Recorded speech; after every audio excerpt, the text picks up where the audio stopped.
যারা দোষর, তার যারা উপদেষ্টা, তারা বিভিন্ন সময় আজকে দেশ বিরোধী ষড়যন্ত্র করে যাচ্ছে।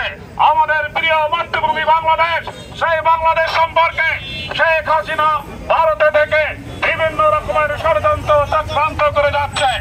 আমরা আজকের আন্তর্জাতিক মানবাধিকার দিবসে এই মানববন্ধনে দাঁড়িয়ে আমরা স্পষ্টত বলতে চাই, যদি আমাদের দেশের স্বাধীনতা সার্বভৌমত্ব সম্পর্কে কোন রকমের ষড়যন্ত্র করা হয়, বাংলাদেশের জাতীয়তাবাদী শক্তি শহীদের আদর্শের সৈনিকরা ঘরে বসে থাকবে না।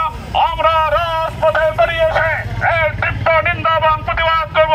প্রয়োজনে আজকে আমরা মানববন্ধন থেকে অত্যন্ত সুস্পষ্টভাবে বলতে চাই, দেশের স্বাধীনতা সার্বভৌমত্ব রক্ষায় দেশের বিরুদ্ধে যদি কোনো ষড়যন্ত্র আসে, সকল ষড়যন্ত্রকে আমরা রাজপথ আন্দোলনের মাধ্যমে নস্যাৎ করে দেব।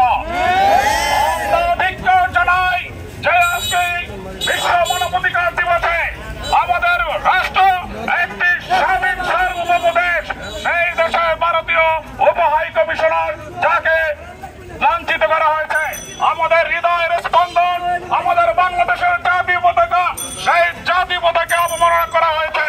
বাংলাদেশের গণতন্ত্রকামী মানুষ, আমরা যারা বাংলাদেশের স্বাধীনতা সার্বভৌমত্ব বিশ্বাস করি, আমরা ঘরে বসে থাকবো না। আজকের এই বিশ্ব মানবাধিকার দিবসে সকল শহীদের আদর্শের সৈনিকদেরকে আমরা ঐক্যবদ্ধভাবে